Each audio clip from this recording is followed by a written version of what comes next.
kita masuk pertama.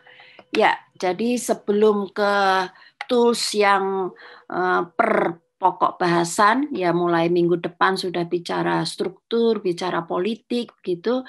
Ibu hantar hari ini sebagai pertemuan ketiga setelah konsep dan teori adalah bagaimana sejarah pengembangannya. Bagaimanapun dalam riset-riset sosial ekonomi, ketika kalian melihat ingin mengkritisi, misalnya perubahan struktur, perubahan budaya, perubahan perilaku, dan sebagainya, ada hal penting, satu metodologi yang sering kali digunakan adalah satu menjadi bagian dari skripsi itu ada satu subbab, tidak hanya profil, ya biasanya kan profil komunitas, profil desanya, tetapi kita melihat dalam konteks sejarah. Ya, jadi menarik memang kalau kalian ingin melihat bagaimana sih pengembangan BUMDes misalnya nantinya di satu lokasi, atau pengembangan ekonomi kawasan misalnya, kalau di mata kuliah kelembagaan gitu. Maka satu topik menarik dihantar adalah memahami betul setting bagaimana sebenarnya sejarah pengembangan yang ada di lokasi tersebut. Nah, ini Ibu hantar dengan sejarah pengembangan secara global, baik dunia maupun Indonesia, mengenai titik kritis atau munculnya kritikal, ya, kesadaran kritis.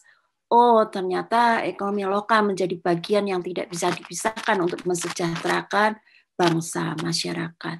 Oh, social entrepreneurship ternyata memiliki posisi peran strategis di dalam menggerakkan perubahan masyarakat, gitu. Ya, ada pesan penting. Ini pesan penting dari. Sebelum pesan penting, kita akan ada 5 topik di sini. Tapi Bu yakin kita bisa lalui bersama. Mengapa penting, kemudian bagaimana pengembangan di tingkat global dan Indonesia untuk local economy, dan bagaimana munculnya kewirausahaan sosial sebagai satu proses kegiatan. Pelakunya adalah wirausahawan sosial di tingkat global maupun Indonesia. Gitu. Ini yang Ibu mau sampaikan, pesan penting. Ya, ini kolega Ibu yang mengingatkan. Bu Titi sebelum menyampaikan sejarah, ingat-ingat. Ya, kita ingat bersama bahwa ketika nanti kita mendalami sejarah, ini bukan untuk menghafal tahun, ya, walaupun nanti Ibu ada tonggak-tonggak, namanya sejarah pasti ada tonggak-tonggak tahun. Tapi ya sama sekali bukan intinya bahwa ini tahun berapa, ya, itu kalau ilmu sejarah mungkin waktu kita masih belajar di SMP, di ini itu penting. Tahun berapa, tokohnya siapa, tonggak-tonggaknya apa, bukan. Tapi karena sudah kita sebagai mahasiswa sebentar lagi harus terjun di masyarakat, maka yang lebih penting adalah gagasan apa, ya, hikmah, value, gagasan, ide apa di balik kejadian proses sejarah itu. Ya. Jadi ini yang kita tangkap adalah inspirasinya untuk Anda mengembangkan keberlanjutan dari ekonomi lokal, kewirausahaan sosial di saat ini maupun di masa depan, ya. Jadi ada apa di balik itu, gagasan penting apa itu yang harus bisa Anda tarik. Ada 3 hal penting di dalam konteks gagasan adalah bahwa kita harus lebih jauh memanfaatkan diksi.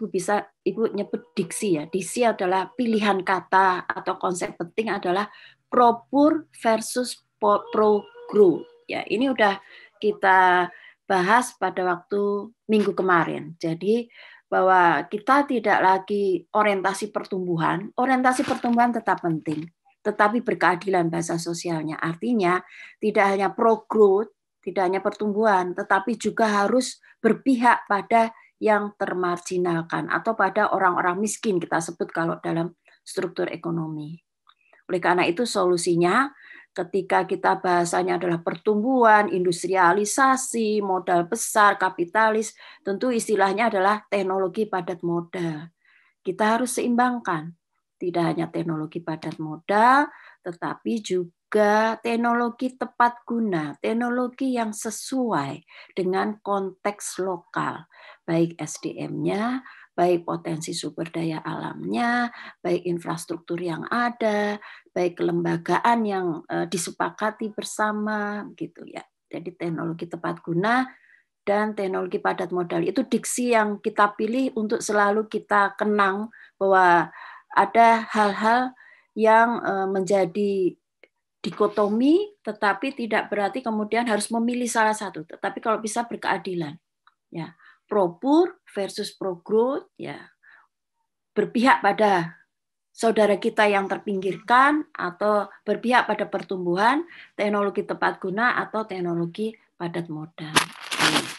Kemudian hikmah selanjutnya adalah realitas atau fenomena sosial dalam kehidupan kita. Mungkin kakak juga mengalami yang lahirnya tahun 2000-an ke atas, kita pernah mengalami krisis. Sebenarnya krisisnya dimulai tahun 98.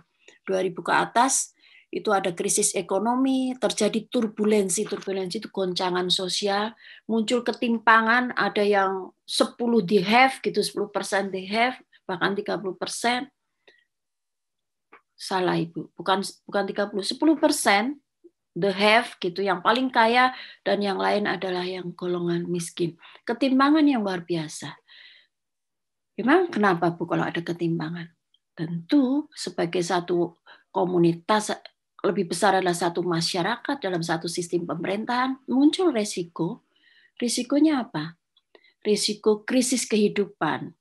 Mulai dari krisis ekonomi karena sebagian besar miskin, krisis kelaparan, dan kita sedang mulai menghadapi menurut WHO karena pandemi ini. Dan di Madagaskar, kalau kakak semuanya baca berita, saudara-saudara kita di Madagaskar sudah mengalami kelaparan itu. Masya Allah.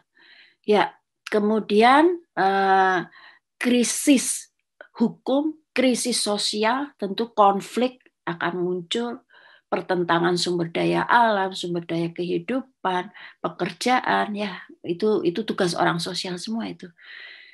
Yang ketiga, isu yang selanjutnya adalah bagaimana kita harus mampu membangun protokol. Protokol itu udah tahapan-tahapan bagaimana penyelamatan dan pemulihan krisis, termasuk saat ini. Pandemi COVID yang katanya tahun depan jadi endemi, bagaimana ini kemudian berdampak pada ekonomi secara luas, gitu ya. 2024 akan ada peralihan jabatan politik dan sebagainya. Ini kita harus punya protokol, dan salah satu yang kalau kalian belum percaya boleh, tetapi kami sebagai dosen-dosen pendamping percaya bahwa salah satu alternatif pencegahan krisis adalah mengembangkan ekonomi lokal, mengembangkan kekuatan desa membangun, ya, berdasarkan potensi yang dimiliki, dan memunculkan kewirausahaan sosial sebagai penggerak perubahan. Ibu berharap di antara kalian, bahkan berharap kalian semua juga sudah punya pemikiran yang sama. Apa yang bisa saya lakukan, kita akan lakukan mulai dari diri sendiri dan sebagai satu tim bersama di masyarakat, di kelompok-kelompok yang kakak ikuti untuk menggerakkan social entrepreneurship. Ya. Jadi itu semuanya.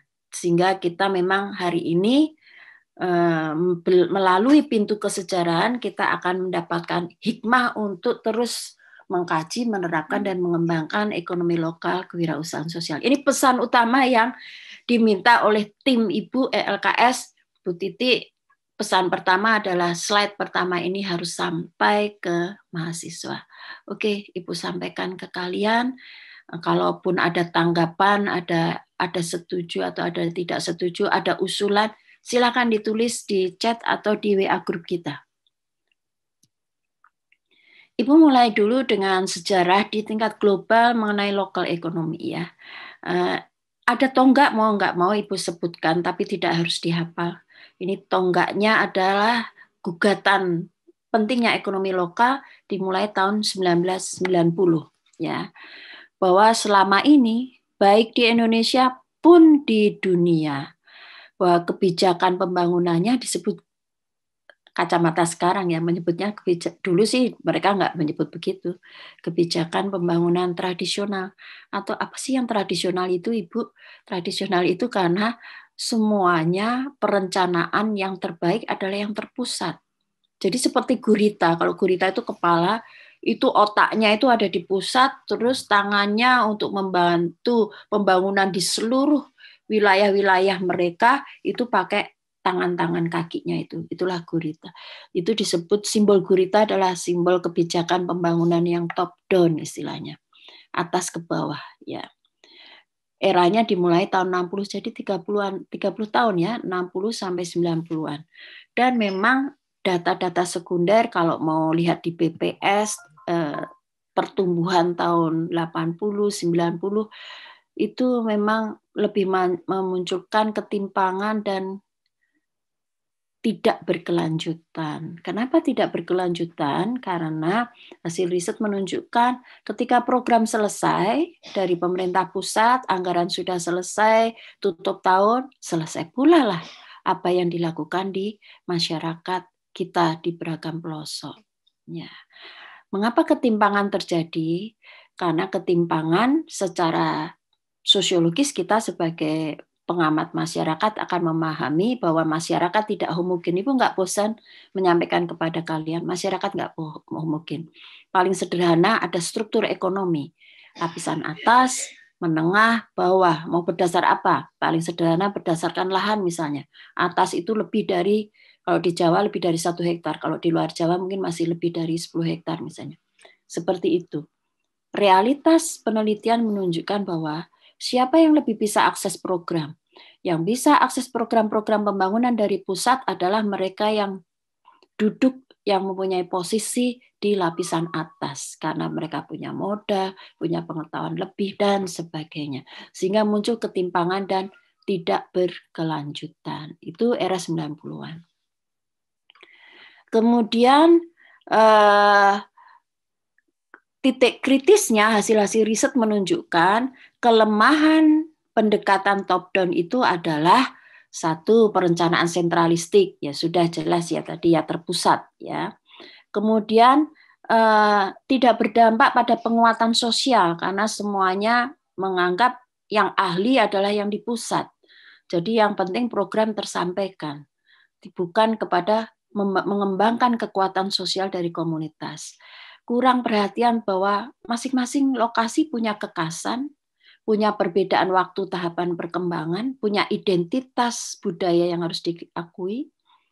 Kemudian terkait lapangan kerja, ya tadi program selesai, padat karya misalnya selesai ya selesai. Tidak ada penyediaan lapangan kerja yang berkesinambungan.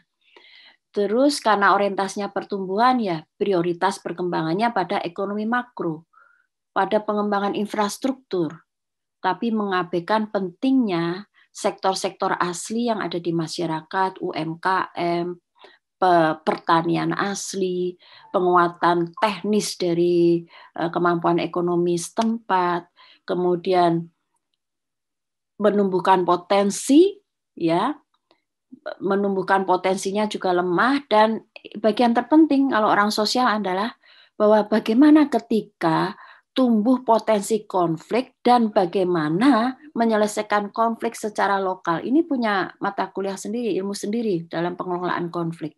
Jadi penting ketika ada ketimpangan struktur, ada ketimpangan sumber daya, ketimpangan akses dan kekuasaan, maka akan muncul potensi konflik.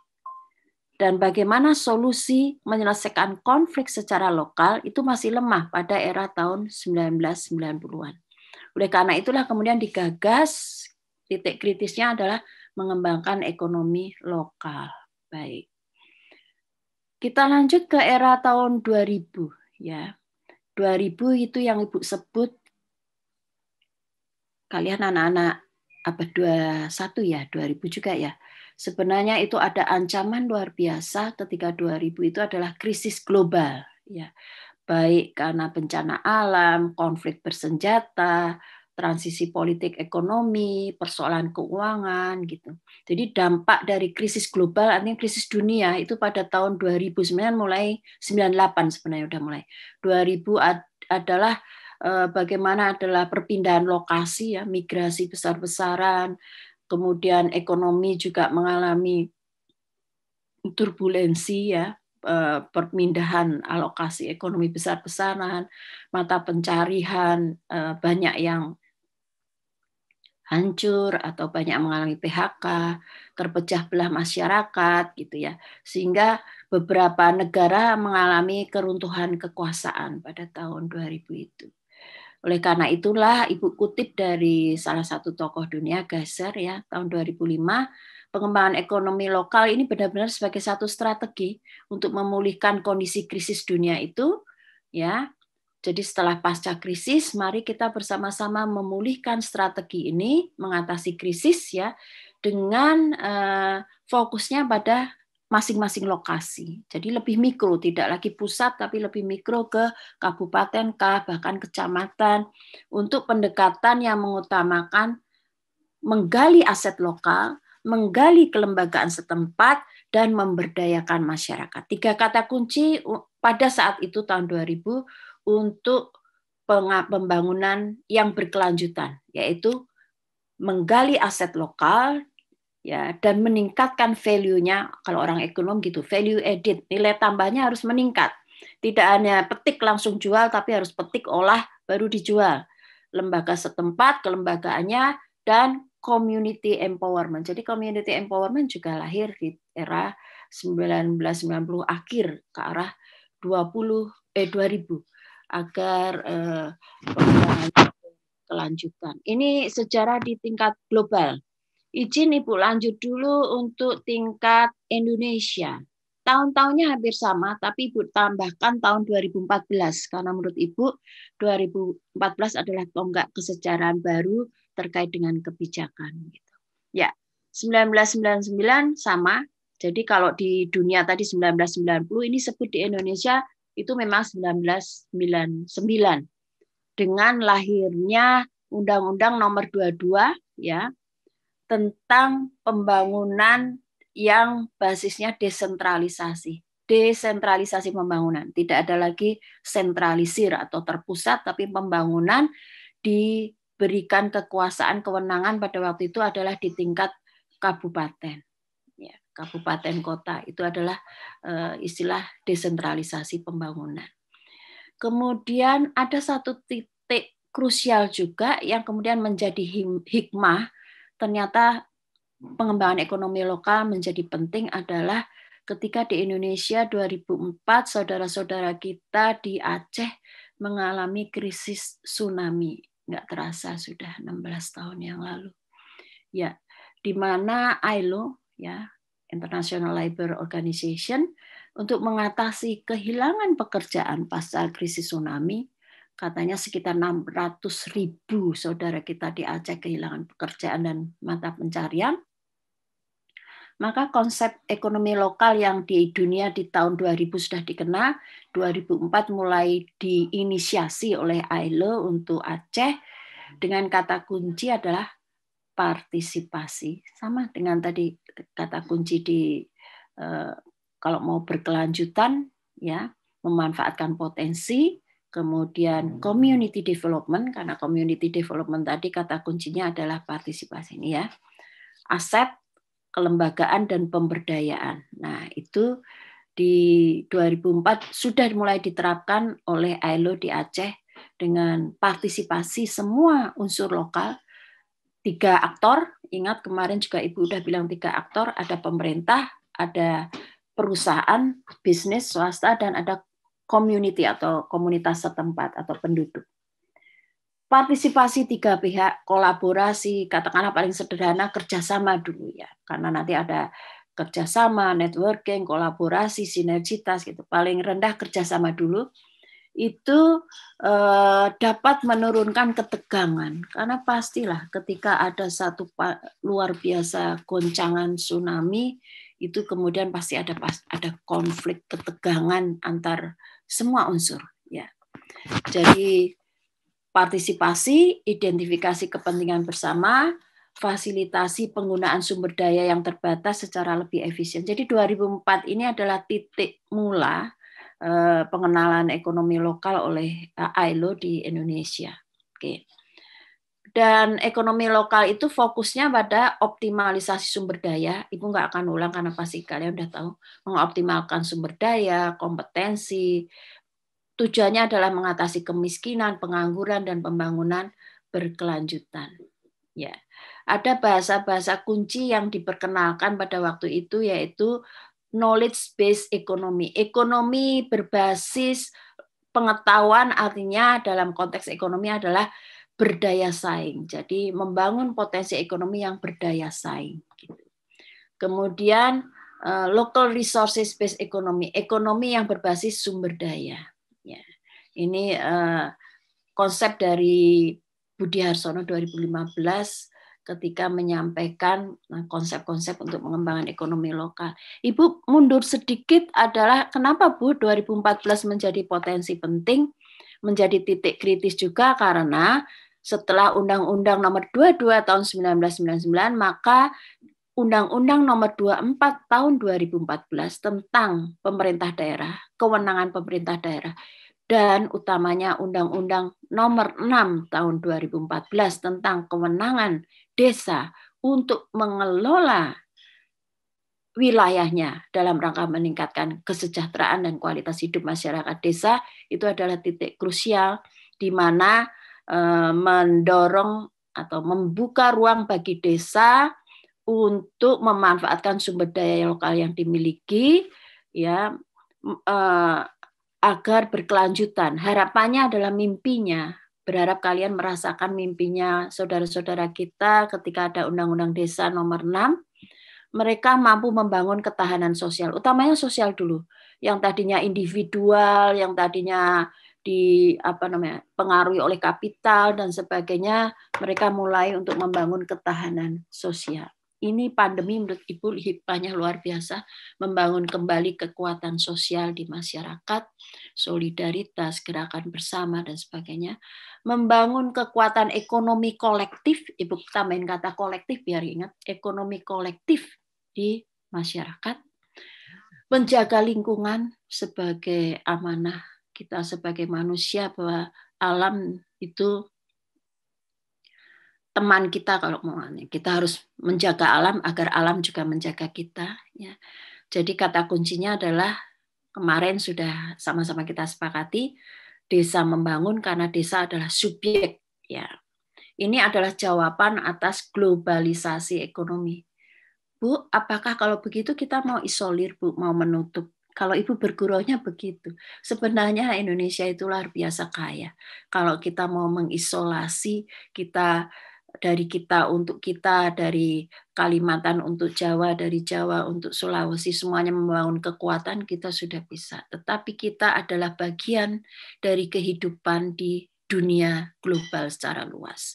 Kita harus tetap berposisi dengan baik, bersinergi, bekerja sama dengan antar dunia, namun tetap dengan mengatakan, ayo kita cintai. Ibu kok kayak jualan ya, maaf ya.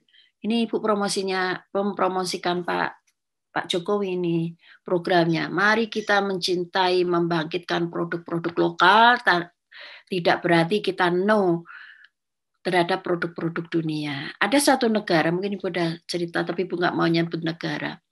Mereka menerima saja produk-produk apa saja, merek apa saja di setiap kota adalah makanan food, junk food gitu, apa aja silakan. Tetapi dari mulai tumbuh kembang anak, mulai dari anak-anak mereka kecil sudah ditanamkan makanan terbaik adalah makanan bangsa kita, dari kita, sehingga mereka bangga dengan produk-produk makanan lokal yang menurut mereka itulah yang terbaik. Kita nggak nutup diri kepada dunia, tetapi kita mampu menjaga berposisi dengan bangga bahwa produk kita terbaik.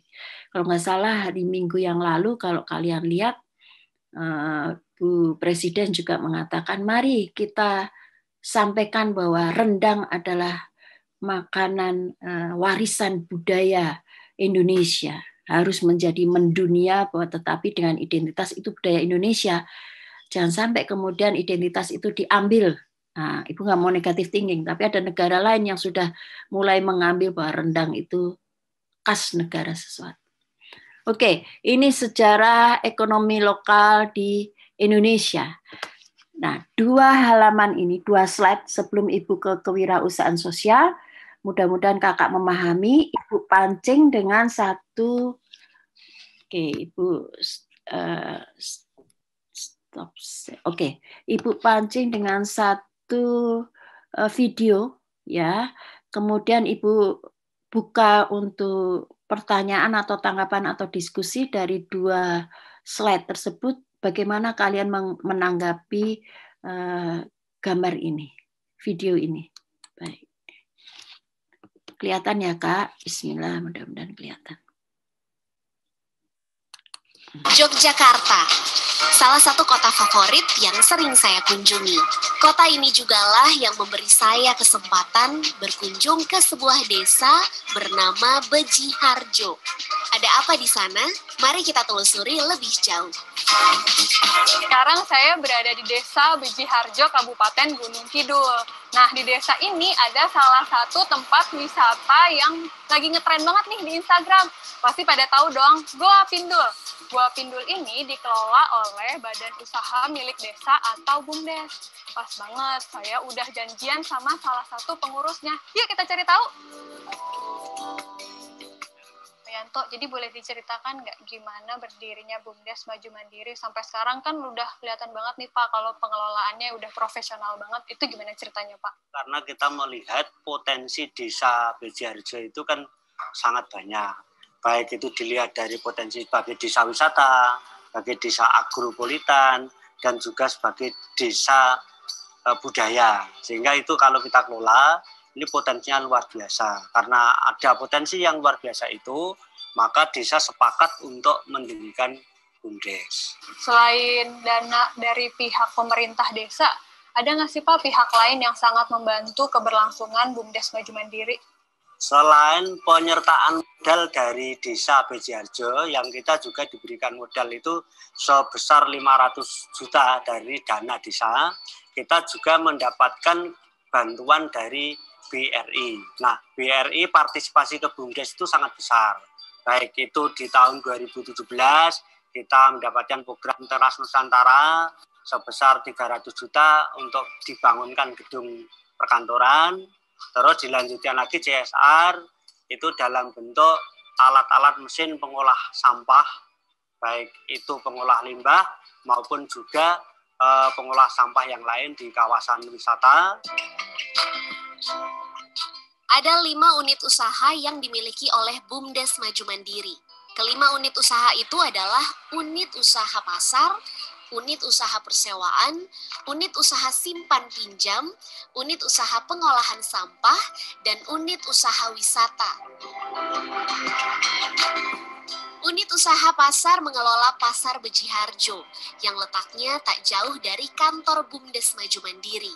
Di depan pasar terdapat kios-kios yang disewakan oleh BUMDes Maju Mandiri untuk masyarakat setempat. Nah, agar masyarakat memiliki modal untuk usaha, BUMDes Maju Mandiri juga menyediakan fasilitas pinjaman lewat unit usaha simpan pinjam. Mbak, jadi layanan yang disimpan pinjam ini apa aja, Mbak? Kalau di BUMDes Maju Mandiri, kami ada produk pinjaman lunak. Itu diperuntukkan untuk pinjaman produktif kepada pelaku usaha di Desa Bejiharjo khususnya. Tujuan utamanya adalah untuk memajukan pelaku-pelaku usaha di sini. Kalau untuk transaksi briling ini seperti apa, Mbak, kalau di sini? Kalau untuk briling, kita sangat diperbantukan karena masyarakat Bejiharjo itu mayoritas memiliki rekening di BRI. Nah, kami di layanan briling ini ada transfer antar bank, transfer sesama BRI, biasanya angsuran pinjaman, kemudian si warga Bejiharjo itu bisa membayar listrik di sini, membayar BPJS, membayar cicilan FIF. Di sini sampah plastik kayak gini bisa diolah menjadi biji plastik yang kemudian dijual lagi. Jadi yang diolah apa aja, Pak? Hampir semuanya bisa kita olah. Kalau yang organik, kita olah menjadi pupuk organik. Kalau yang barang-barang layak jual, kita jual seperti kayak gini, plastik. Kita olah menjadi biji plastik. Kalau yang kardus, kertas kita jual ke pengepul.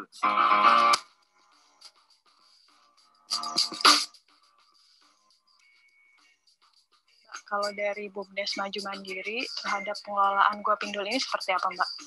Untuk pengelolaan Gua Pindul di sini, untuk BUMDes itu yang memiliki perizinannya, yaitu TDUP Daya Tarik Wisata dan Wisata Tirta, bekerja sama dengan 11 kelompok yang memiliki TDUP Jasa Tamu Wisata. Ini apa yang jadi tantangan terbesar dalam mengelola Gua Pindul dari BUMDes Maju Mandiri? Persamaan harga, Mbak. Ketika ada BUMDes, kita bisa sebagai mediasi menyamakan harga dengan 11 kelompok, kita sepakati berapa tuh harga tiket sebenarnya.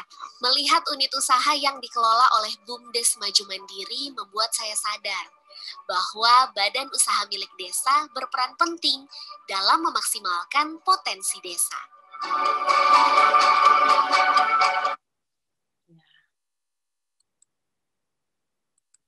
Oke, Ibu stop dulu untuk secara ekonomi lokal, baik di global maupun di Indonesia. Siapa yang ada mau tanggapan?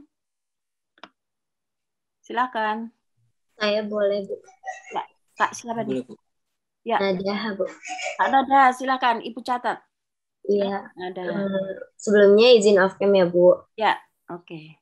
Jadi gini, menurut saya Desa Beji Harjo ini merupakan salah satu yang sudah memanfaatkan pengembangan ekonomi lokalnya dengan baik itu, karena dapat dilihat dari pengelolaan profesional yang dilakukan oleh BUMDes-nya itu dengan melihat potensi desa yang ada di sana dengan baik itu, dan yang kita lihat bahwa desa Beji Harjo ini memiliki potensi desa yang sangat banyak dan luar biasa gitu. Nah, terus juga selain dari pendanaan dari desa, dia juga diberikan oleh modal oleh BNI tadi ya. Terdapat 5 unit usaha maju mandiri, yaitu tadi pasar, terus persewaan, simpan pinjam, pengelolaan sampah, dan wisata. Dapat dilihat dari usaha-usaha tersebut bahwa pengembangan ekonomi lokal itu dapat dapat membuat pemberdayaan lokal itu menjadi berkelanjutan dan membuat kesejahteraan masyarakat semakin meningkat gitu. Mungkin sekian dari saya. Terima kasih. Oke, Kak Nadaha ya. Yang pertama ya, memanfaatkan ekonomi lokal artinya dengan baik karena sudah lihat potensi ya. Berarti sudah ada potensi yang dicermati. Kalau Ibu nanti pertanyaan kritisnya siapa ya yang melihat gitu. Artinya paling tidak fakta, realitas menunjukkan potensi sudah terlihat. Kemudian yang kedua, Kak Nada mengamati kerjasama ya. Walaupun tadi kerjasamanya pemerintah dan BRI ya. BNI apa BRI? BRI ya. BRI ya. Pemerintah dan BRI. Kalau BRI kita anggap sebagai swasta, oke. Dan pemerintah daerah. Mudah-mudahan masyarakat sudah menjadi bagian di dalamnya. Terima kasih Kak Nada. Ada Kak Rivaldi tadi ya? Sama siapa lagi? Kak Rivaldi, silakan. Ya Bu, makasih sebelumnya. Oke, mungkin ini juga sedikit menambahkan dari Nada dan melengkapi mungkin dari dari yang saya amati sendiri ya. Tadi di sejarah di tingkat global dan juga tingkat Indonesia atau tingkat ya negara kita gitu. Kalau misalkan di sejarah tingkat global ya Bu, aku melihat itu sudah memang sudah ke era yang sekarang gitu, dari 2000 sampai sini gitu. Di mana tadi ada 3 kata kunci ya Bu. Di mana yang pertama menggali aset lokal, kemudian meningkatkan value added di tingkat lokal juga, kemudian adalah adanya penguatan komunitas. Menurutku 3 itu sudah ada tadi dalam di desa apalagi tapi sudah ada Bu. Nah, karena kita lihat menggali aset lokal, memang BUMDes sendiri itu udah baik gitu dalam sudah menggali aset lokalnya, sehingga bisa ada 5 unit usaha dari mulai pasar, persewaan, simpan pinjam, sampah, dan wisata seperti itu. Kemudian meningkatkan value added, dan aku juga lihat gitu ya bahwa sudah sudah ada peningkatan nilai gitu ya. Contohnya seperti sampah tadi. Sampah kan ibaratnya ada nilai tambahnya, diolah dulu sehingga misalkan terjadi biji plastik dan lain-lain, sehingga baru dijual dan lain-lain. Kemudian dari hal-hal yang misalkan wisata juga itu kan ada ada juga value added yang kemudian simpan pinjam juga gitu ya. Kemudian itu sih di tingkat lokal, kemudian di tingkat Indonesia sendiri gitu. Nah, memang adanya mungkin dari hikmahnya gitu ya, krisis tahun 99 kemudian berangsur ke 2004 kemudian 2014 itu juga salah satu hikmah yang luar biasa, ketika ini salah satu mungkin saya bilang salah satu contoh sukses gitu ya, bagaimana otonomi daerah dan juga undang-undang yang kita ciptakan gitu ya, yang Desa Membangun itu, dimana juga tadi yang saya perhatikan tuh 3 aktor penting gitu ya dalam pembangunan itu yang sudah terlihat, di mana pemerintah di sini istilahnya melalui pemerintah desa dengan mengucurkan dana desa sebesar kalau tidak salah tadi 500 juta. Itu adalah satu bentuk support yang luar biasa gitu, bahwa pemerintah serius gitu untuk membangun desanya gitu ya. Kemudian tadi ada perusahaan, ada misalkan CSR juga, kemudian tadi ada bantuan-bantuan entah itu misalkan berbentuknya fisik dan lain-lain gitu. Tapi itu satu yang luar biasa juga, dan juga menurut saya juga ada tadi komunitas ataupun penduduknya di sana yang juga terlibat dan dilibatkan gitu dalam proses pembangunan gitu ya. Jadi menurut saya ini sudah satu contoh sukses gitu ya dalam sejarah pengembangan ekonomi lokal dan kewirausahaan sosial. Itu sih Bu, mungkin khususnya ekonomi lokal. Itu mungkin yang bisa saya tambahkan. Terima kasih. Terima kasih Kak Rivaldi. Kita sama-sama membangun semangat dulu, bahwa tadi yang Ibu share itu bagaimana kisah-kisah sukses gitu ya, untuk memotivasi kita. Satu sisi begitu, Ibu selalu menunjukkan dilema versus dua sisi supaya kalian kritis ya. Satu sisi begitu, kita semangat bahwa ini nawaitunya semuanya baik ya. Sisi yang lain secara sosiologis, secara orang sosial, kita sebagai orang sosial harus kritis. Kritis adalah kembali, masyarakat itu tidak homogen. Masyarakat itu terstruktur gitu ya. Dulu ketika terpusat gitu kan, semua diatur oleh pusat, di mana kewenangan ada di pusat ya, meskipun nawaitunya sebenarnya adalah untuk membangun masyarakat semuanya secara keseluruhan.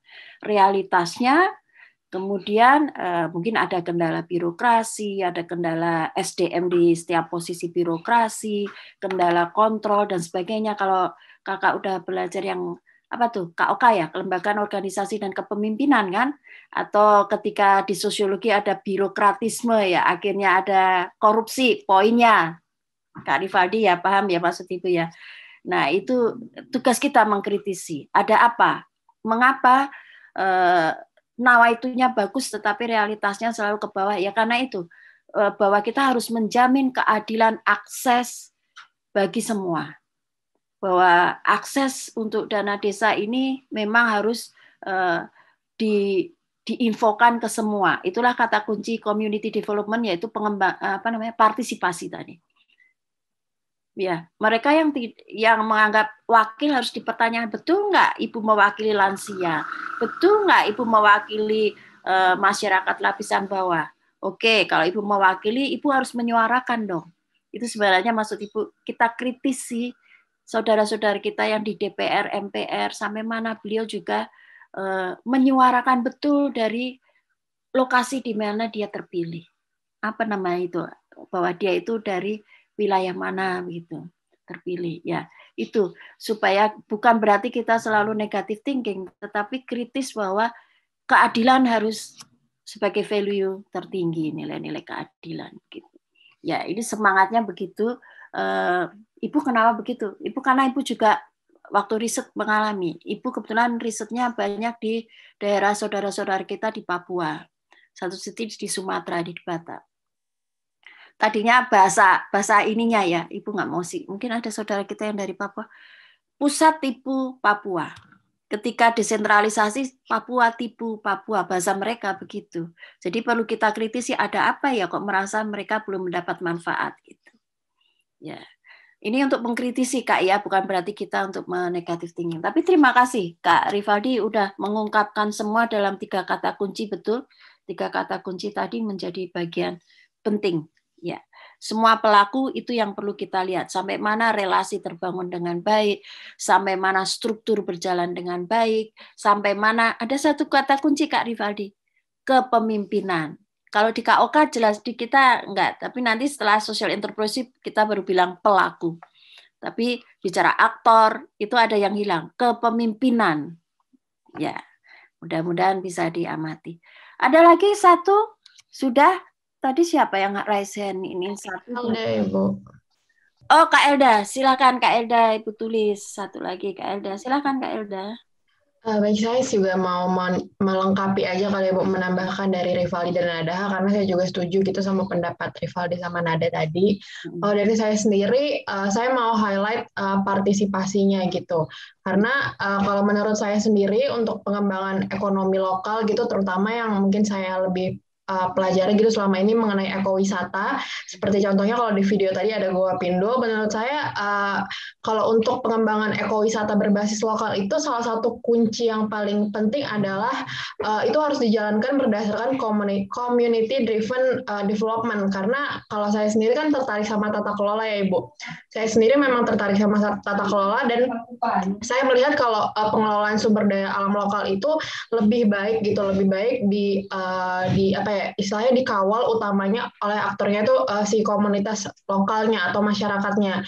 Karena kalau kita ngomongin soal pemerintah dulu gitu, misalnya kalau kita ngomongin pemerintah pusat atau pemerintah daerah yang istilahnya lebih tinggi gitu cakupannya daripada masyarakat lokal, itu akan terlalu lambat dan bisa aja gitu. Misalnya pemerintah itu nggak tahu sebenarnya potensi desanya itu apa, lalu kebutuhan masyarakatnya apa, dan lain sebagainya, sehingga nanti pembangunannya pun atau pengembangan ekonomi lokal di desa tersebut jadi nggak tepat sasaran gitu. Jadi menurut saya partisipasi dan juga harus pembangunannya itu community based development gitu. Lalu yang saya mau highlight juga di sini sesuai gitu, saya setuju banget sama teori dari Rob Hopkins tadi Ibu. Jadi pembangunan partisipatif itu memerlukan unit sosial yang mempunyai daya hidup gitu. Dan yang pilihan terbaiknya itu adalah komunitas, karena kalau kita ngomongin pemerintah, mungkin pemerintah akan terlalu lambat, dan juga kalau individu pun, individu nggak akan bisa bergerak istilahnya maksimal gitu seperti komunitas. Dan setuju juga yang Rivaldi bilang tadi soal ini tuh salah satu video tadi itu salah satu contoh suksesnya gitu, karena mungkin si komunitas desa apa tadi namanya Ibu, lupa saya. Nah, daerah Beringharjo, Gunung Kidul, daerah Gunung Pindul. Iya itu. Itu tuh kebetulan mereka pun didukung gitu kan ya Ibu, kita lihat pemerintah desanya mendukung, lalu ada community apa namanya community corporate social responsibility ya, CSR maksudnya. CSR-nya pun bagus gitu, nggak hanya sekedar ngasih uang atau nggak hanya sekedar ngasih istilahnya charity work, tapi si CSR-nya itu memberi kayak pelatihan, terus dia ngasih mesin pengolah sampah, dan sesuai banget gitu sama apa yang dibutuhkan sama si komunitas desa ini. Jadi menurut saya memang aktor-aktor yang terlibat di dalam pembangunan ekonomi lokal yang tadi di video tersebut, itu adalah salah satu contoh yang paling ideal dan paling sukses gitu, karena sekali lagi ada di situ partisipasi dari masyarakat yang paling besar, lalu didukung juga oleh kebijakan-kebijakan pemerintah, dan tambah lagi pihak swastanya itu nggak cuman mungkin pihak swastanya nggak bisa dibilang sosiopreneur banget, tapi mereka pun nggak apa ya, nggak terlalu mencari keuntungan semaksimal karena mereka menjalankan program CSR-nya dengan baik. Mungkin dari saya seperti itu Bu. Terima kasih. Ya, terima kasih Kak Elda. Oke, jadi tata kelola. Ya, tata kelola, dan kalau kita mulai mempercayakan pada tokoh lokal, mudah-mudahan muncul tokoh, ya tentunya harus di konsep betul ya, konseptual diksi tokoh lokal itu apa. Kalau tokoh lokal yang tradisional kan berarti tetua adat dan sebagainya, apakah itu yang dimaksud? Kemudian komunitas sebagai kekuatan kolektif, betul. Jadi ke depan nanti topik-topiknya kita akan melihat sebenarnya bagaimana berbagi peran antar mereka.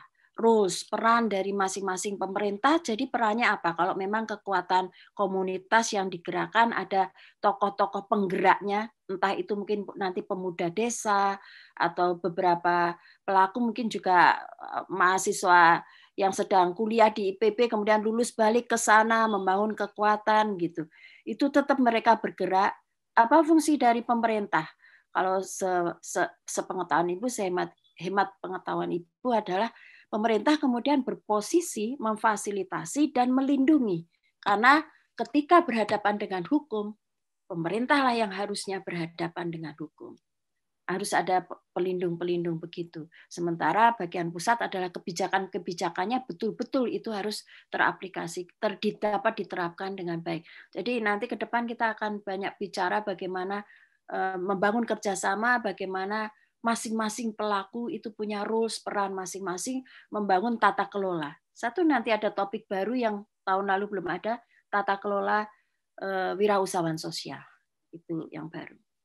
Baik, Ibu lanjut dulu. Kita sekarang ke social entrepreneurship. Ya, Ibu share screen kembali.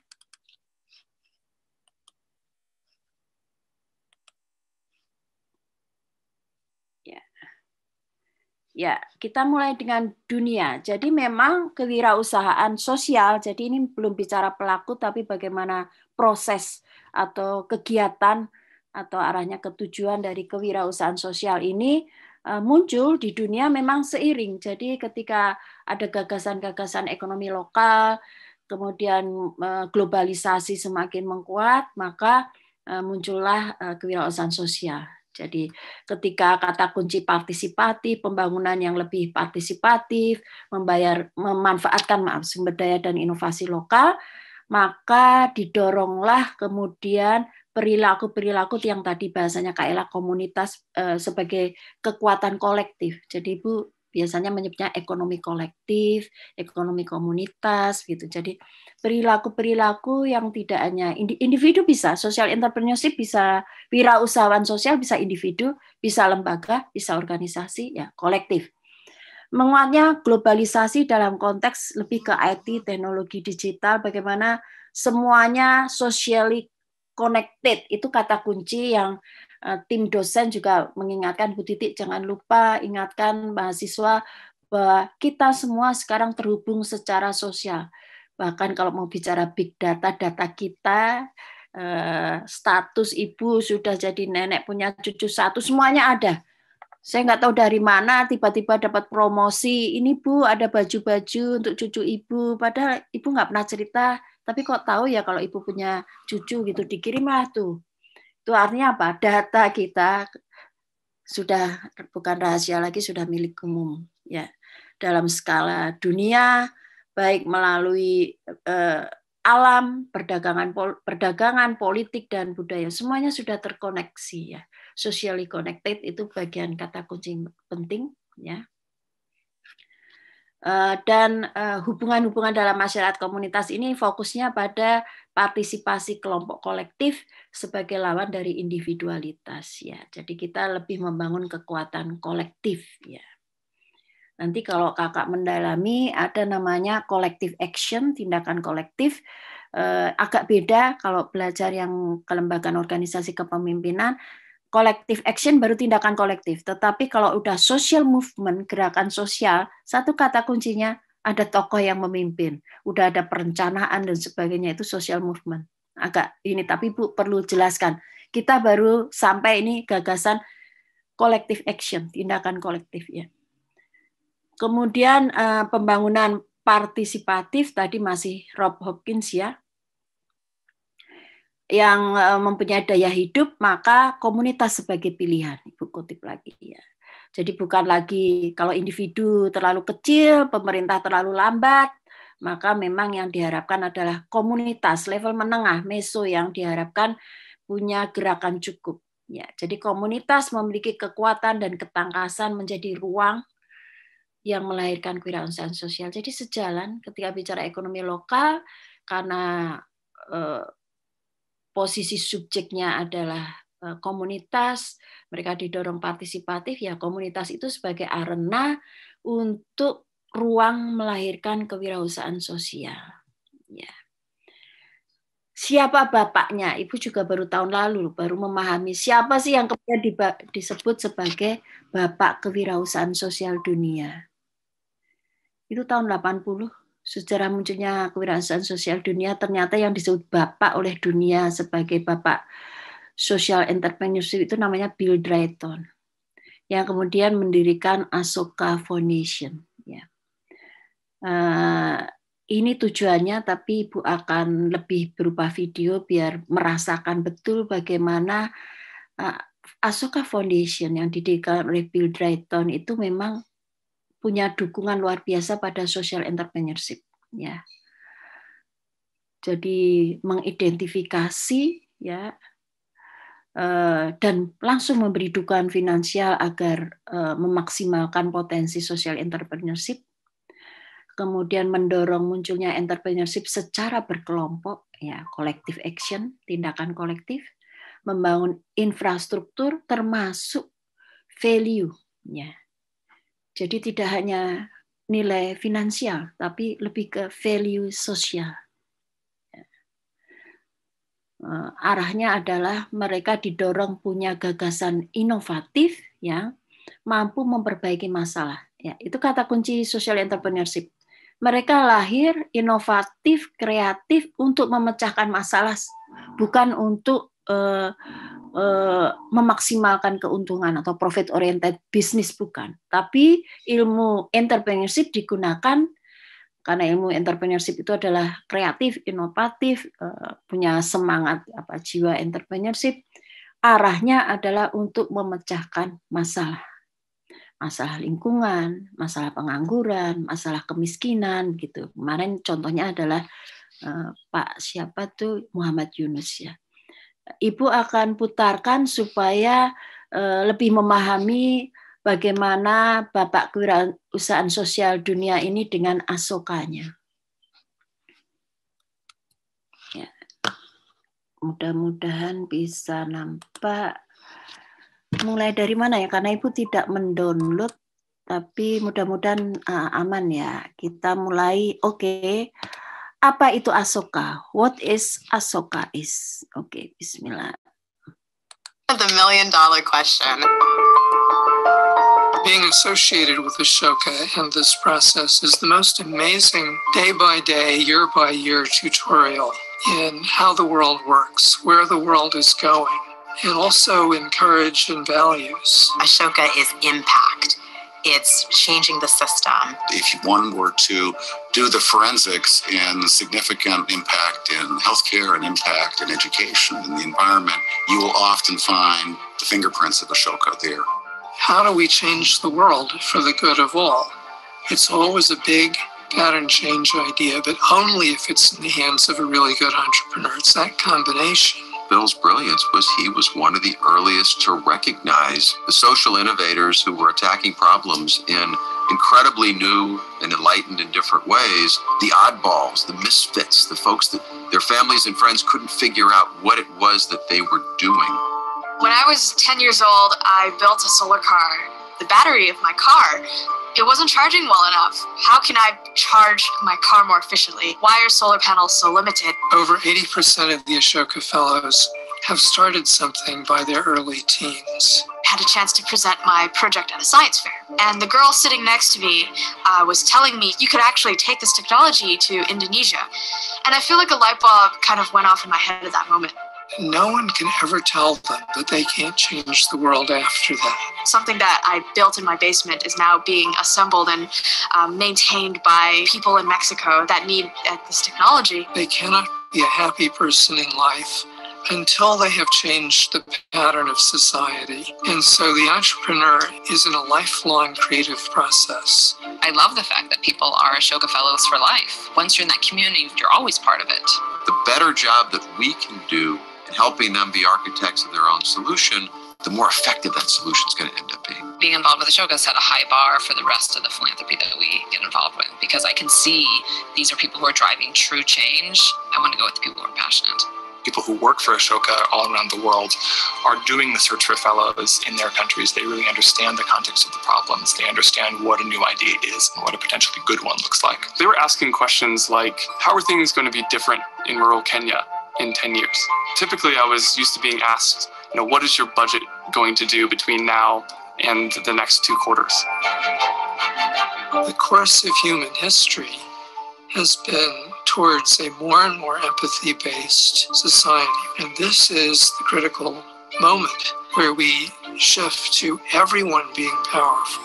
It's the only way that you can have real equality. With Playworks, we're going in, right, and we're working on recess, and we're bringing play into the school in this very constructive, positive way. But it isn't about us coming in and doing it for the kids or to the kids, but rather by norming empathy.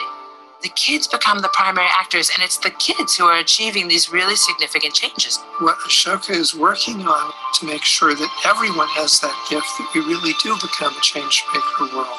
There's no way that the problems can outrun the solutions. At the heart of Ashoka is a design principle of how you treat each other. How do you allow someone to be a change maker? Ashoka is one of the ultimate talent scouts and the ultimate peer network of people who are working individually and now have been collected together to drive all kinds of work forward. Meeting the people who had struggled for 30 plus years humbled me. Beyond the energy that I could get from a fellow, there were actually insights to solving problems. Ashoka is really providing us with the platform to leverage the talent so that we can actually solve these issues on a global scale.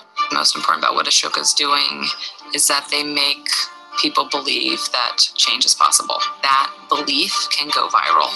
We're building the financing platform for this new distributed clean energy world. Our mission is to connect people through lending to alleviate poverty. Changes the trajectory of life of high school students by engaging them into a path to a professional world. The idea that one day every kid in America would get to play every day. Same language subtitling takes children from not being able to read anything to actually being able to read newspapers in about 3 to 5 years. Working on sharing biomedical research. Our mission is to improve health in underserved communities using mobile technologies. And our mission is to increase the number of low-income students who graduate from U.S. colleges and universities.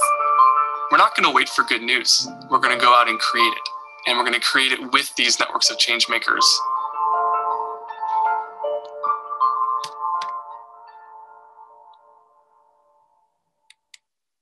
Ya, itu satu. Belum ya. Mana? Oke.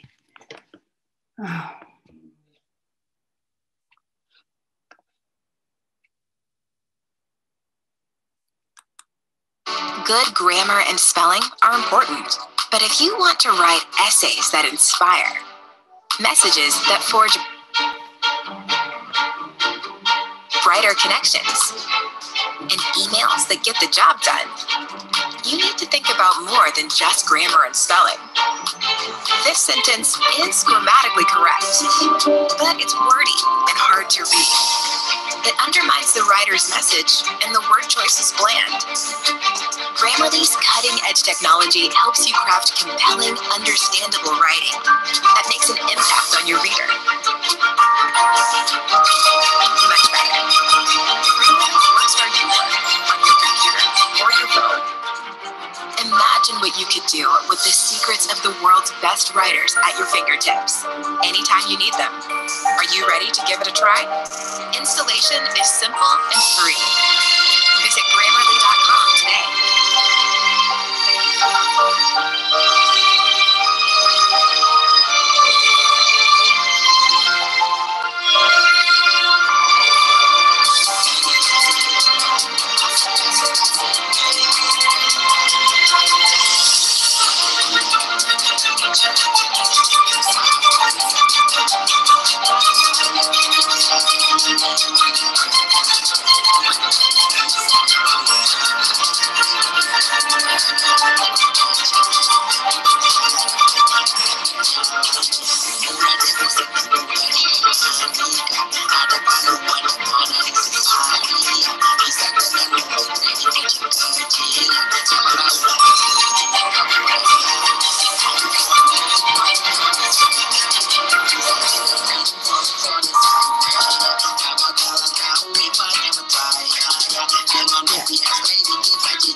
Satu lagi ya.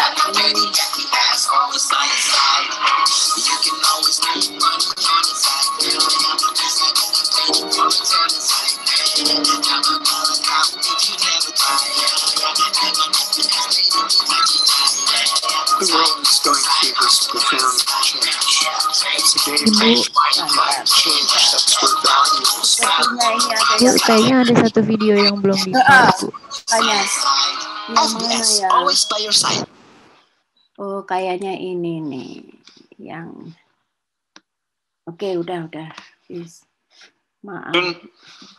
This is Dr. No. Oke, yang keputar. Oke, ini yang terakhir terkait Ashoka.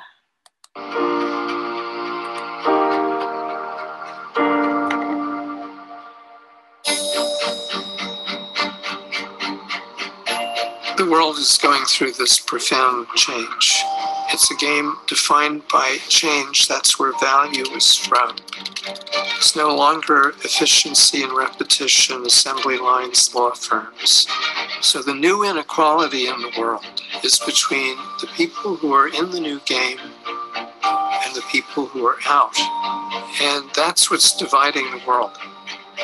We have to have young people playing a major role in the leadership of that transition.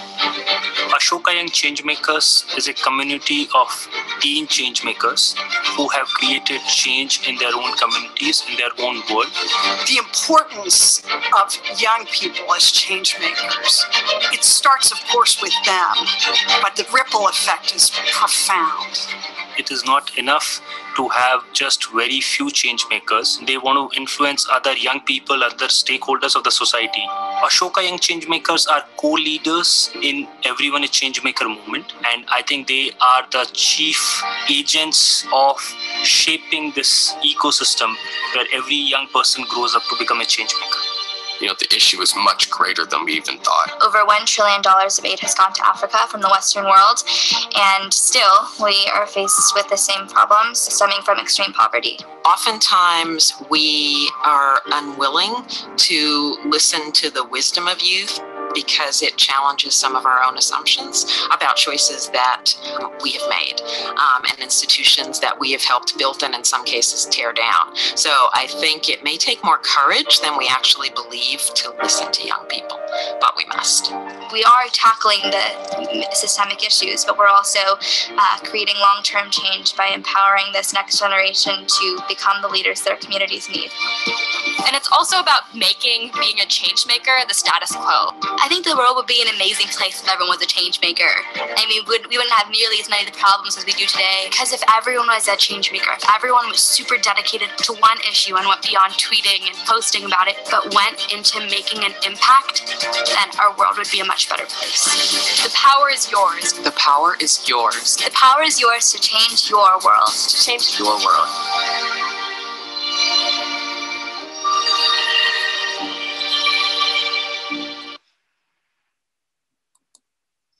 Oke, kita mulai. Ini adalah motif membuka wawasan kita tentang sejarah munculnya kewirausahaan dunia. Ada 3 kata kunci yang Ibu belajar dari sini adalah bahwa teknologi tadi ya, teknologi itu mampu sebagai driver, merubah. Tetapi yang lebih penting ya adalah pembuat perubahan yang harus mengatur. Kalau Ibu mengajar di filsafat ilmu sosial, Ibu sampaikan bahwa teknologi itu adalah anak dari pengetahuan. Tetapi jangan sampai anak pengetahuan itu kemudian justru yang mengatur kita, karena harusnya kita yang mengelola teknologi, bukan teknologi kemudian yang menjadi pimpinan kita. Itu pesannya. Seperti Bill Drayton juga memesankan, teknologi adalah membawa perubahan, dan yang menciptakan teknologi jangan lupa manusia. Tapi jangan sampai kita yang diatur teknologi. Kita yang harusnya sebagai change makers, dan bukan hanya kita, ini tadi gerakannya adalah young change makers. Kalianlah pembawa perubahan. The power is yours. Ya. Kekuatan perubahan ada di kalian. Ayo silakan, siapa mau menanggapi? Dari kewirausahaan sosial dunia nih munculnya. Oke, Elda, raise hand. Siapa lagi? Elda dulu. Mudah-mudahan nanti yang lain yang belum berkesempatan juga raise hand ya. Elda, mau ngomong lagi? Singkat ya sayang. Ya, boleh, Bu. Ya, silakan. Kalau dari video tadi kan berarti kalau yang saya tangkap itu Ashoka itu kayak asosiasi buat para sociopreneur gitu kan ya, Bu.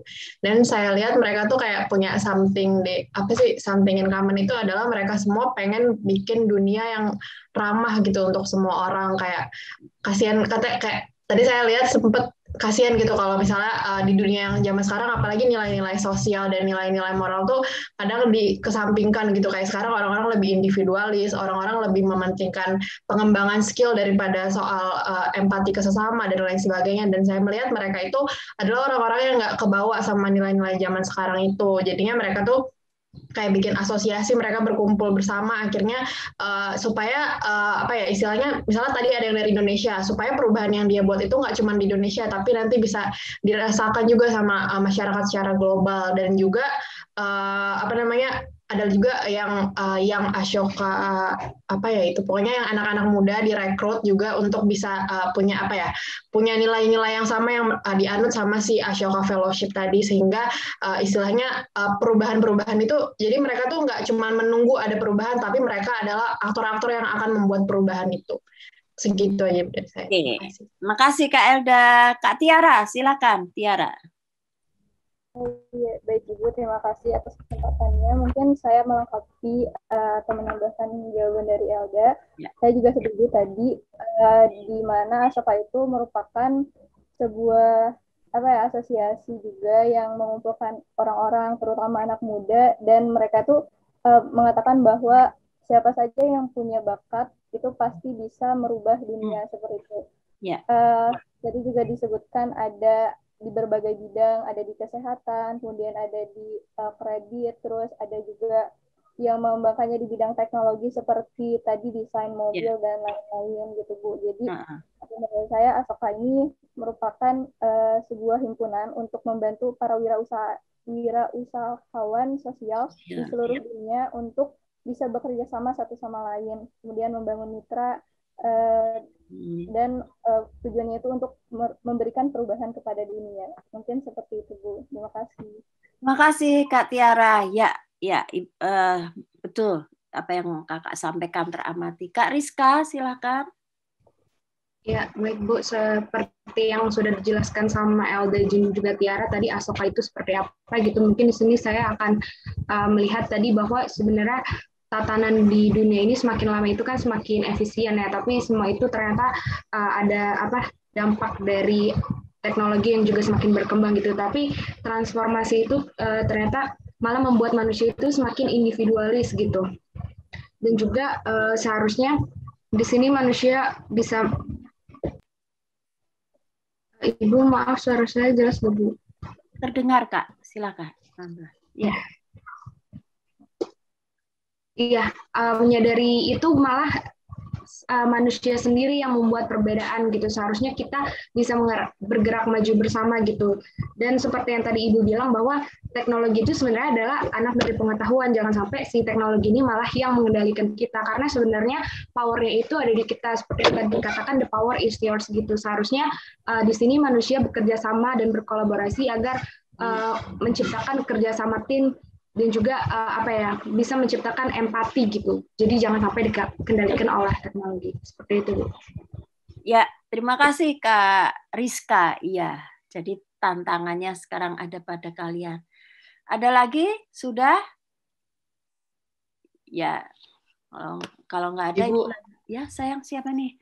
Kak Rizky, Andre. Oke, Andre, kamu sehat ya, Andre? Silakan. Iya, sehat Bu, puji Tuhan. Ya ingin menanggapi tadi dari video ya. Nah, tadi tuh luar biasa banget ya Ashoka membuat dunia tuh semakin ramah gitu bagi orang-orang yang memang kurang istimewa gitu, kurang mempunyai privilege untuk melakukan hal-hal yang biasa orang-orang yang di tingkat lapisan atas untuk melakukan.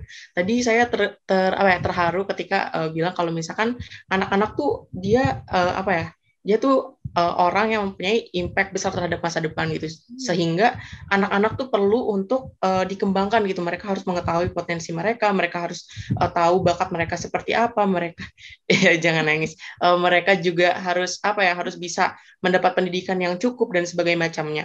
Itu luar biasa banget. Dan kemudian di Ahsoka juga ternyata enggak cuman ke teknologi apa segala macam, tapi emang dia prepare ke orang-orang yang emang ini dia mempunyai dampak besar loh ke masa depan gitu. Sehingga mereka bilang tadi Ahsoka itu ya membuat dan mengizinkan orang-orang untuk bisa membawa perubahan terhadap dunia ini itu. Yang kita tahu dunia sekarang yang memang tidak menguntungkan bagi beberapa orang seperti itu. Kemudian setelah menanggapi, kayaknya saya ingin bertanya, Bu. Tadi juga ada sempat di-mention filantropis gitu.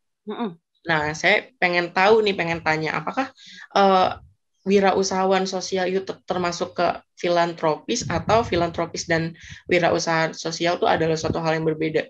Seperti itu, Bu. Karena tadi agak di-mention juga, jadi agak bingung. Makasih Kak Andre. Ya, jangan nangis, Dek, tapi Ibu sebenarnya juga mau nangis. Kalian coba dengarkan apa yang disampaikan perjuangannya Pak Nadiem Makarim ya di DPR, memperjuangkan untuk sekolah offline ya, walaupun ada keterbatasan dan banyak syarat. Tetapi memang riset menunjukkan bagaimana kemunduran proses. Dan Ibu mau menyampaikan beberapa riset terutama yang tumbuh kembang. Tumbuh kembang itu belum SD, Kak. Jadi sebelum SD ke bawah, itu sudah yang udah mulai zamannya dulu ada playgroup, ada PAUD, ada apa aja lah pokoknya sebelum TK ya, itu suruh online. Mereka lihatnya sambil mukul-mukul nih, laptopnya dipukul-pukul. Mau ibu guru, mau teman, mau ini.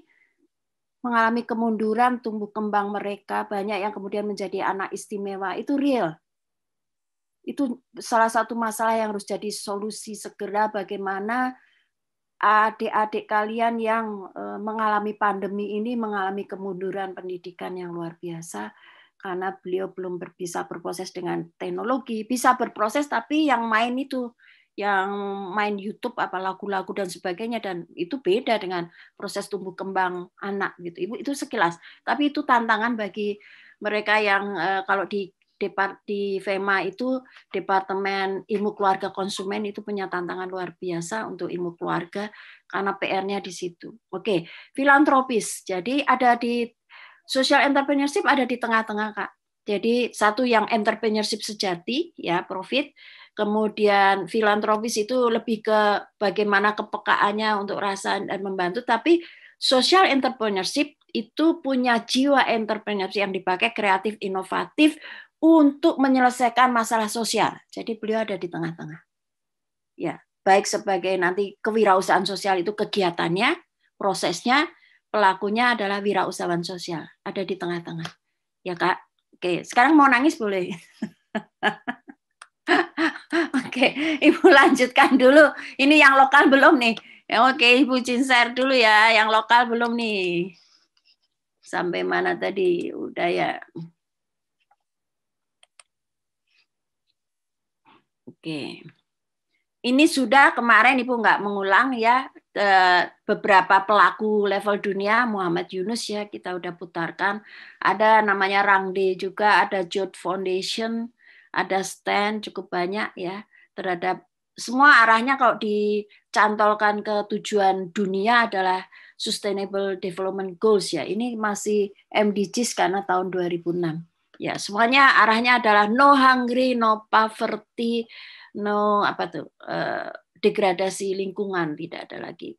Oke, bagaimana di Indonesia? Di Indonesia sendiri, frankly speaking, jujur ya, bahwa ini masih social movement, gerakan. Tetapi kalau bagaimana teorinya dan sebagainya, sebenarnya belum sebagai sains itu belum berkembang sampai lebih jauh. Jadi kita masih menggunakan konsep-konsep definisi yang ada, kemudian memasukkan untuk social entrepreneurship ini bagian dari kelembagaannya, aturan mainnya, memasukkan dengan tata kelolanya, kemudian memasukkan sebagai perilaku gitu. Jadi pakai teori-teori besarnya, teori perilaku, teori kelembagaan, teori tata kelola begitu untuk social entrepreneurship. Ya, karena ini baru mulai 2010 ke atas ya. Jadi 10 tahun terakhir ini baru berkembang pesat. Poinnya adalah ada agent sosial tadi, orang atau lembaga sebagai wirausahawan sosial mengusahakan usaha sejak awal untuk mengatasi masalah sosial, baik kemiskinan, pengangguran, lingkungan, dengan melibatkan masyarakat yang tadi disampaikan oleh Kak Riki ya, bahwa community empowerment memberdayakan masyarakat mereka yang kurang mampu, baik finansial, kompetensi, keterampilan, untuk menghasilkan keuntungan. Tetapi profit oriented-nya itu adalah kembali kepada untuk masyarakat, untuk bergerak membangun kekuatan kolektif, sehingga tadi contohnya yang desa, kisah sukses desa itu bahwa melalui tindakan kolektif dan muncul social entrepreneurship baik individu maupun sebagai satu lembaga, tadinya adalah desa tertinggal, sekarang sudah desa level 3 begitu. Jadi menjadi taraf hidup masyarakat meningkat dan lingkungannya semakin baik begitu. Ini seiring tentu dengan pengembangan ekonomi lokal dan globalisasi sama, tetapi di Asia maupun di Indonesia baru 10 tahun terakhir. Jadi ini memang sedang luar biasa perhatian kita untuk mendesain, dan kalau teorinya pun ya pakai teori perilaku, teori kelembagaan, teori pengorganisasian, masih pakai itu teori-teorinya. Ini social movement, betul, gerakan sosial yang base-nya masyarakat. Nah ini Ibu mencari bagaimana untuk sejarah munculnya pelaku-pelaku. Ibu ketemunya ini, bahwa tahun 2018 ketika ada Social Venture Challenge in Asia, itu ada 8 wirausahawan sosial Indonesia yang masuk ke 100 Social Venture Challenge ini. Pertama itu adalah Nazafa Water Filters ya, bergerak di energi dan lingkungan. Ya, mungkin kalau mau di Indonesia alumni IPB begitu, sebenarnya ada Bu Mumpuni ya, Tri Mumpuni, alumni IPB. Dari awal beliau sudah komitmen membangun listrik melalui pengelolaan air, dan itu melibatkan masyarakat luar biasa. Itu kisah suksesnya, tapi mungkin beliau tidak ikut di dalam apresiasi seperti ini. Yang pertama adalah Nazafa yang memang bergerak untuk mengelola sumber air untuk harian dengan aman, hemat, terjangkau gitu polanya. Kemudian yang kedua nanti Ibu putarkan juga, ini Organik Indonesia untuk sektor pertanian ya. Ini dari Banyuwangi. Bagaimana mengembangkan produk beras organik yang memasuk kebutuhan pasar secara berkelanjutan. Jangan dilihat ekonominya bahwa oh dia pemasok beras, bukan begitu. Tetapi dilihat bagaimana dengan menjadi produsen beras, maka satu, di komunitasnya ada penciptaan kesempatan kerja, ada meningkatkan kesejahteraan, kemudian di sisi sebagai satu sistem Indonesia, berarti beliau turut mensupport ketahanan pangan, tahan berarti nggak ada kelaparan, kemudian kemandirian pangan, tidak import karena bisa memproduksi pangan. Tapi kalau kedaulatan itu sudah terkait dengan kebijakan makro dengan pemerintah pusat. Kalau udah bilang kedaulatan bahwa kita mampu memutuskan sumber pangan kita dari mana, berapa persen dari Indonesia, berapa persen dari luar negeri. Kalau tingkat pelaku, kita hanya bisa mengatakan daerah saya udah tahan pangan, daerah saya sudah mandiri pangan karena tidak lagi menggunakan barang import gitu. Yang ketiga adalah sukacita, ini bidangnya adalah kain bekas ya, kain buatan tangan, ini dibuat di pabrik atau dijual perantara. Jadi dia membuat kain tersebut, jadi membuat kain yang saat ini di pasar itu enggak melihat bahwa di dalamnya ada juga orang-orang yang melakukan membuat kerajinan dari kain itu. Dan tidak melihat bahwa buatan pabrik itu sebenarnya juga ada orang-orang miskin yang terlibat di dalamnya begitu. Kemudian yang keempat adalah waste for change. Ya, ini adalah limbah laut yang kemudian dimanfaatkan untuk mengubah perilaku terhadap pemborosan. Ya, ini kita bisa lihat dua itu nanti. Ibu lanjut dulu. Yang kelima adalah mengembangkan daun cengkeh. Ya, daun cengkeh disuling menjadi minyak esensi alami. Ya. Ini upaya memberdayakan desa untuk mengatasi kemiskinan dan pekerjaan. Keenam adalah mendekor. Ini idealisme industri kreatif. Ya. Menciptakan peluang kerja dan standar hidup pengrajin lokal, kemudian SMAS dari energi dan lingkungan untuk pengelolaan sampah. Ya. Yang kedelapan adalah layanan keuangan. Ya. Bagi pemilik usaha mikro dengan pembiayaan dan para investor yang ingin memberikan social impact. Ya. Jadi ini ada 8 yang dianggap oleh Social Venture Challenge Asia ini sebagai wirausahawan sosial di Indonesia. Oke, Ibu cek Sirtanio ya dan Waste for Change ya. Oke, Ibu cek. Ibu tadi udah megang, mudah-mudahan udah. Oke. Apakah tertutup sehingga ini ya. Wisposin sama Oke, ini dulu. Ini kasus Indonesia ya, Kak ya.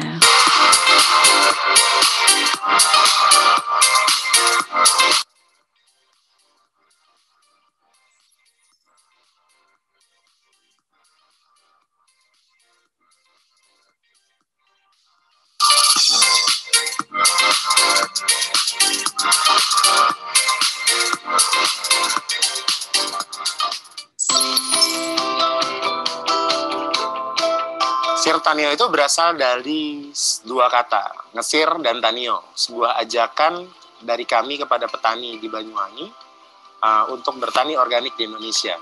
Ngesir itu artinya suka, tanio artinya marilah kita bertani.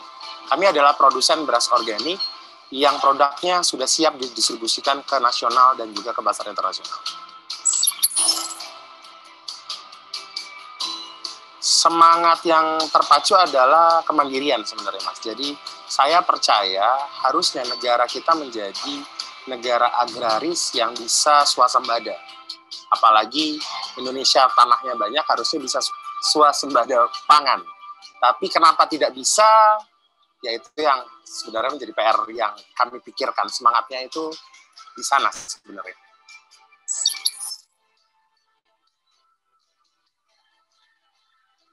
Dulu kita terbentuk dari 3 tim berbeda. Satu tim berasal dari kampus ITS, kami jurusan teknik kimia. Satu tim berasal dari IPB Bogor, dan satu tim berasal dari Banyuwangi. Totalnya ada 12 orang sih. Dan sekarang alhamdulillah teman-teman sudah memilih jalannya masing-masing, dan kami sekarang sudah fix dengan 4 orang.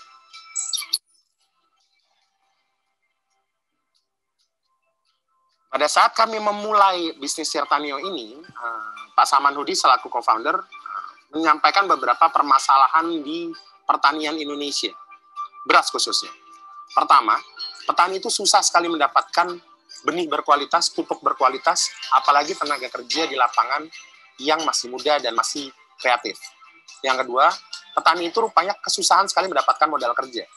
Dan yang ketiga, pada saat mereka panen, mereka susah dibeli dengan harga yang pantas. Untuk itu, kami punya semangat untuk menyelesaikan masalah ini, sehingga harus membuat sebuah sistem pertanian organik terintegrasi, di mana kami memberikan mereka benih, pinjaman benih, pupuk dan tenaga kerja, serta kontrak harga, sehingga petani bisa selanjutnya akan menjadi sejahtera.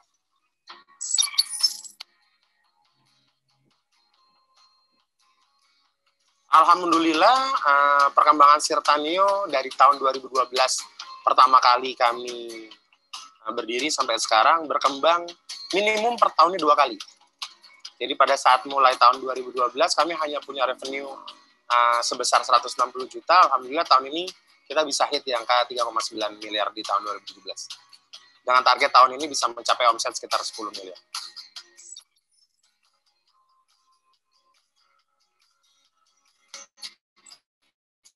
Awalnya tidak, karena kami dianggap sebagai orang dengan ide konyol, berorganik, akan tetapi sejalan waktu karena mereka sudah tahu manfaatnya dan juga semangatnya, akhirnya sekarang mereka mendukung kami untuk memperluas lahan sebesar-besarnya.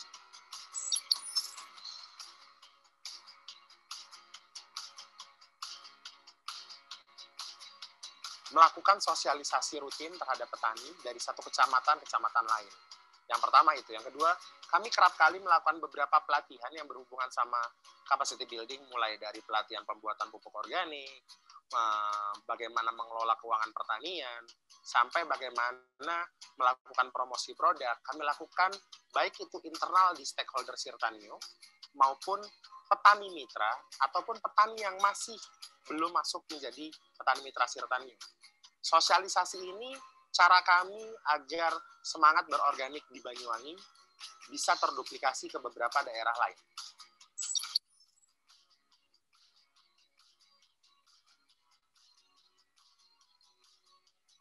Saat ini kami sudah ada di 9 kecamatan. Beberapa lahan-lahan di 9 kecamatan tersebut sudah menjadi mitra kami dengan total sekitar 200 hektar something. Untuk stakeholder sendiri, pegawai Sirtanio totalnya sudah ada 26 orang dari 26 keluarga berbeda. Dan tidak hanya di Banyuwangi sebenarnya, kami punya mitra tani di beberapa daerah seperti Lumajang, Bondowoso, Jember, dan juga Situbondo. Jadi targetnya memang daerah Besuki ini, lingkungan Besuki ini, bisa berkembang nantinya menjadi sektor beras organik dari Indonesia.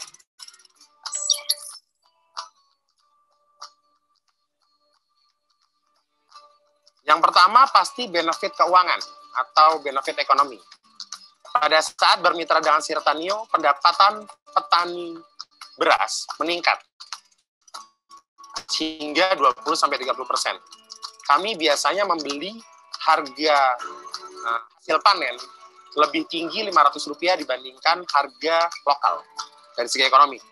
Dari segi sosial, mitra petani yang bekerja sama dengan kami bisa mendapatkan beberapa pendidikan mengenai pertanian organik, mengenai keuangan, dan beberapa kami ajak untuk mengikuti beberapa workshop di luar kota.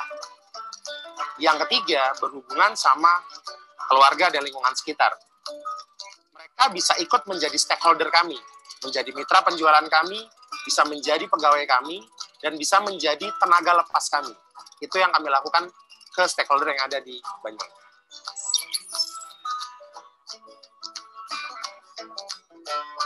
Satu hektar itu bisa mendapatkan hasil rata-rata 5 ton. Kalau misalkan 1 hektar dikali 1 kilo dikalikan 5.000, sekarang kami membeli dengan harga 5.000 kering giling sawah, mereka bisa mendapatkan hasil sekitar 25 juta.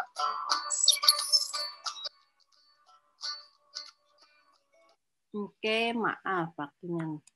Baik, itu untuk membuka wawasan bagaimana munculnya kewirausahaan sosial di Indonesia. Itu tadi udah pelaku-pelaku ya, wirausahawan yang Ibu gali 2018 tadi ada 8 yang dapat apresiasi melalui level Asia. Jadi mudah-mudahan ini bisa menjadi pembuka wawasan terkait wirausahawan di Indonesia. Silakan, siapa yang mau komentar?